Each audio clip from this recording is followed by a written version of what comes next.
Hi guys, I'm going to show you a really easy way to prove e to the I pi is -1. You don't need to know any prerequisite knowledge to understand it. I won't go through the whole derivation because it's going to take me like 20 minutes. But I hope I demystify this whole equation a bit for you and sort of explain what it does and where it comes from. So to tackle this, we have to first begin with sine x. So sine x, I'm sure you guys know, looks like this.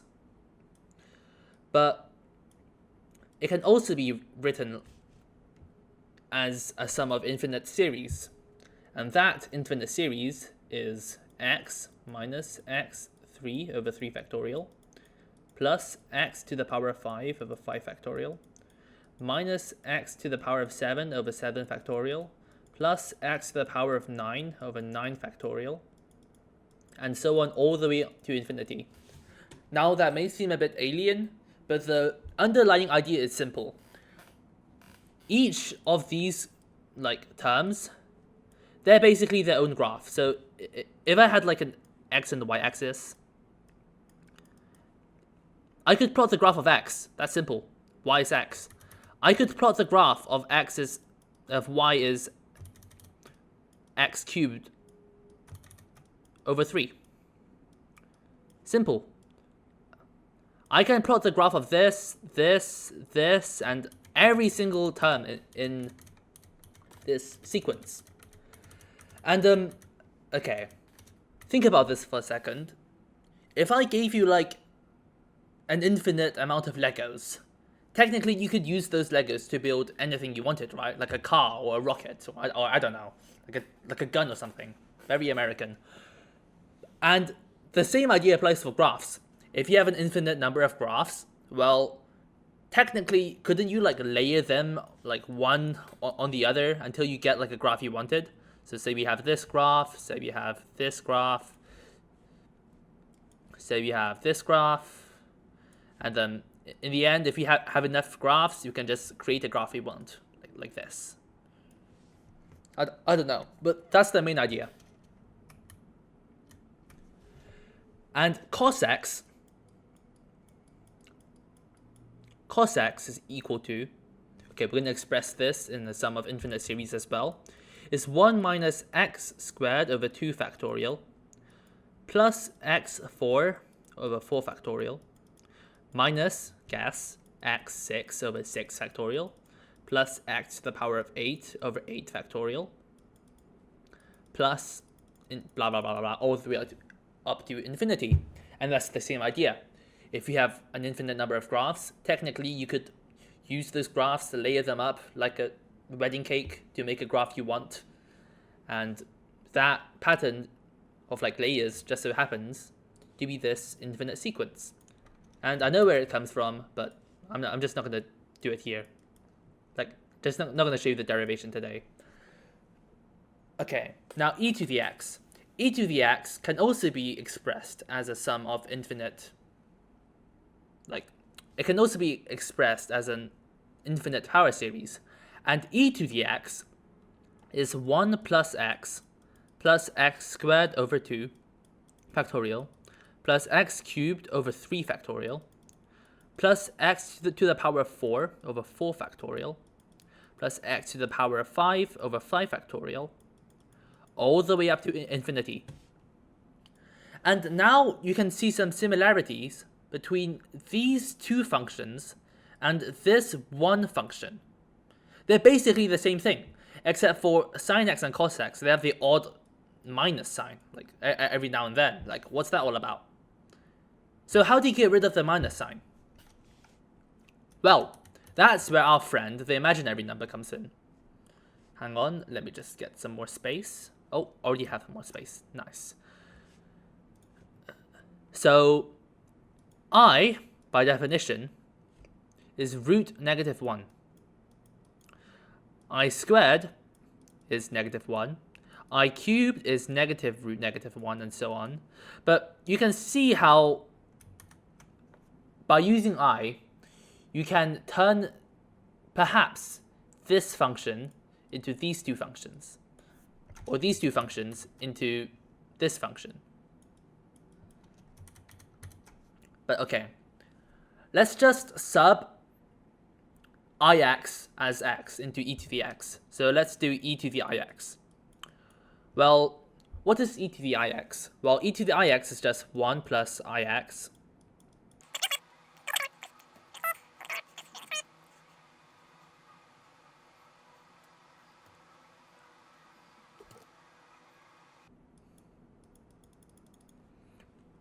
And if we expand this, we get 1 plus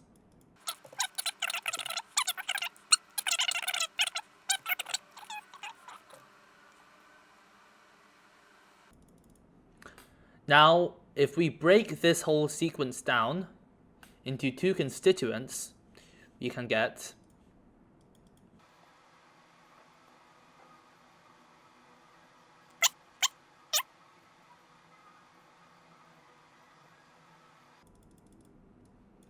and as you can now clearly see, this is equal to cos x. And this is equal to sin x. So we have e to the ix is cos x plus I sin x. And what is e to the I pi? Well, e to the I pi is just cos pi plus I sin pi. What is sin pi? Sin pi is 0. What is cos pi? Cos pi is negative 1. So you have e to the I pi is negative 1. QED. Hi guys, this is Lei Yi post-recording. If you don't know why cos pi is negative 1, basically pi is in radians, where pi radians is 180 degrees. So cos 180 is negative 1. Alright, back to the video. But now you may be wondering, like, what is root negative 1? How can it exist? You can't root a negative. It doesn't make any sense. Well, that's because your thought process is bigoted and you need to change. Because traditionally, we have a number line, right? Let's say this is 0. This is 1. This is 2. This is 3. And this number line extends to infinity, right? And on this side, it extends to negative infinity.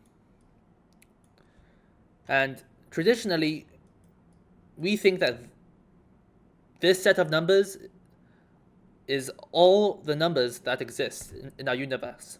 But you're wrong, because what actually happens is we have another set of numbers, and those set of numbers belong in a different dimension. They go up here. And likewise, this is I, this is 2i, this is 3i, this is negative I, this is negative 2i, this is negative 3i, and all the way up to positive infinity I, and negative infinity I. And now you might be thinking, well, Lei Yi, you're lying. You just pulled that out of your ass. And if you said that like 300 years ago, maybe like people would believe you. But now like people would just think you're stupid because you're wrong. Like I didn't. This is reality. So traditionally, a quadratic graph, it looks like this, right? So y, x, and you're used to thinking of a quadratic graph that's like this. But what if we introduced another dimension? What if it looked like something like this? So this is x, this is z. Z is I. Well, your quadratic graph, it would look like this, wouldn't it? But the thing is, it doesn't even look like that. It looks like this. And if you think about it, it genuinely makes perfect sense. Because sometimes you don't get a real solution because the real part of the graph doesn't cross the y-axis. but the imaginary part of it does. Because, like, this would extend into the imaginary plane. And where x is something imaginary, that would yield you your answer. But yeah, I hope that explains Euler's identity a bit. I hope that demystifies it, makes it seems like it's not from some random place. And yeah, I wish you the very best. I hope you learned something new, and I'll see you next time.